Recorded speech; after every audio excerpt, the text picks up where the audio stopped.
Babel രാജാവായ ബെൽശസ്സറിന്റെ 1-ാം ആണ്ടിൽ Daniel ഒരു സ്വപ്നം കണ്ടു.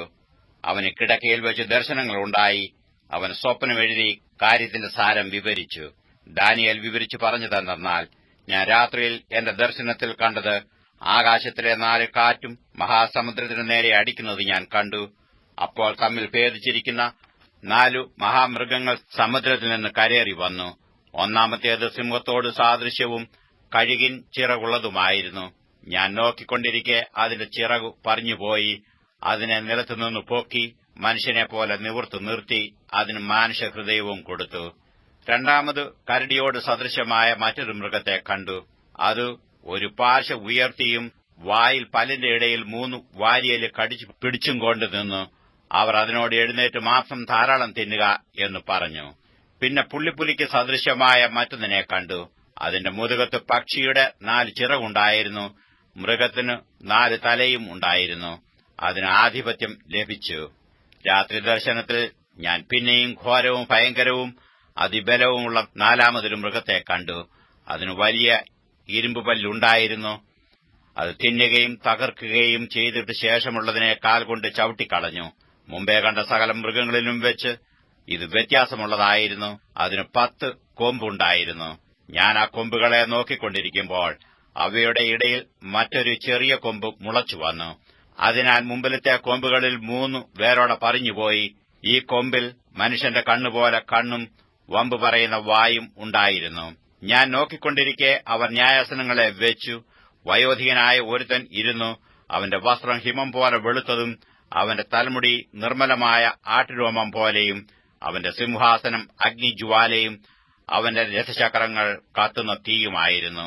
ഒരു അഗ്നിനദി അവന്റെ മുമ്പിൽ നിന്ന് പുറപ്പെട്ടു ഒഴുകി 1000 പേർ അവന് ശുശ്രൂഷ ചെയ്തു. 10,000 പേർ അവന്റെ മുമ്പാകെ നിന്നു. ന്യായവിസ്താര സഭ ഇരുന്നു. പുസ്തകങ്ങൾ തുറന്നു. കൊമ്പ് സംസാരിച്ച വലിയ വാക്കുകളുടെ ശബ്ദം നിമിത്തം ഞാൻ അന്നേരം നോക്കി. അവർ മൃഗത്തെ കൊല്ലുകയും അതിന്റെ ഉടലിനെ നശിപ്പിച്ച് തീയിലിട്ട് ചുട്ടുകളയുകയും ചെയ്യുവോളം ഞാൻ നോക്കിക്കൊണ്ടിരുന്നു. ശേഷം മൃഗങ്ങളോ അവയുടെ ആധിപത്യത്തിന് നീക്കം ഭവിച്ചു. എന്നിട്ടും അവയുടെ ആയുസ് ഒരു സമയത്തേക്കും കാലത്തേക്കും നീണ്ടുനിന്നു.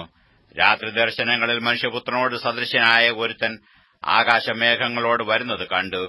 അവൻ വയോധികന്റെ അടുക്കൽ ചെന്നു. അവർ അവനെ അവന്റെ മുമ്പിൽ അടുത്തു വരുമാറാക്കി. സകല വംശങ്ങളും ജാതികളും ഭാഷക്കാരും അവനെ സേവിക്കേണ്ടതിനു അവന് ആധിപത്യവും മഹത്വവും രാജ്യത്വവും ലഭിച്ചു. അവന്റെ ആധിപത്യം നീങ്ങിപ്പോകാത്ത നിത്യാധിപത്യവും അവന്റെ രാജ്യത്വം നശിച്ചു പോകാത്തതുമാകുന്നു.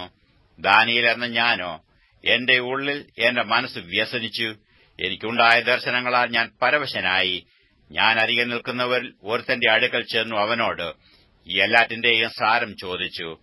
അവൻ കാര്യങ്ങളുടെ അർത്ഥം പറഞ്ഞു തന്നു.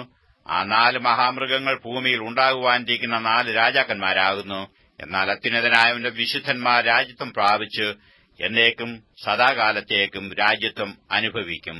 എന്നാൽ മറ്റേ സകല മൃഗങ്ങളിലും വെച്ച് വ്യത്യാസമുള്ളതും ഇരുമ്പ് പല്ലും താമ്ര നഖങ്ങളുമുള്ളതായി അതിഭയങ്കരമായതും തിന്നുകയും തകർക്കുകയും ശേഷിച്ചതിനെ കാൽ കൊണ്ട് ചവിട്ടിക്കളയുകയും ചെയ്തതുമായ 4-മത്തെ മൃഗത്തെക്കുറിച്ചും അതിന്റെ തലയിലുള്ള 10 കൊമ്പുകളെക്കുറിച്ചും മുളച്ചു വന്നതും 3 കൊമ്പ് വീഴിച്ചതും കണ്ണും വമ്പ് പറയുന്ന വായും ഉള്ളതും കൂട്ടുകൊമ്പുകളെക്കാൾ കാഴ്ചയ്ക്ക് വണ്ണമേറിയതുമായ മറ്റേ കൊമ്പിനെക്കുറിച്ചുമുള്ള വിവരം അറിയുവാൻ ഞാൻ ഇച്ഛിച്ചു.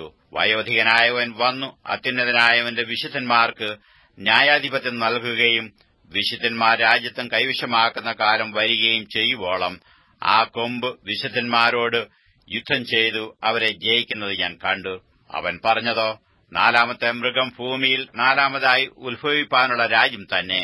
അത് സകല രാജ്യങ്ങളിലും വെച്ച് വ്യത്യാസമുള്ളതായി സർവ്വഭൂമിയെയും തിന്നു ചവിട്ടി തകർത്തു കളയും.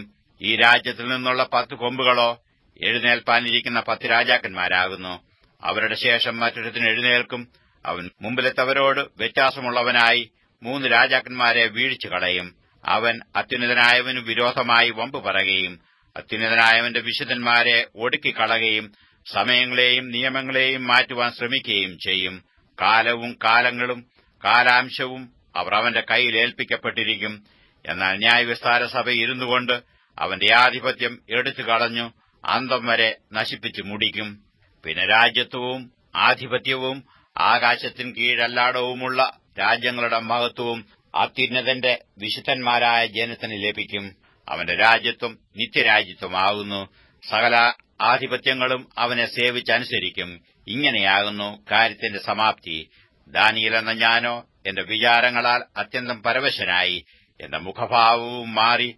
എങ്കിലും ഞാൻ ഈ കാര്യം എന്റെ ഹൃദയത്തിൽ സംഗ്രഹിച്ചു വെച്ചു.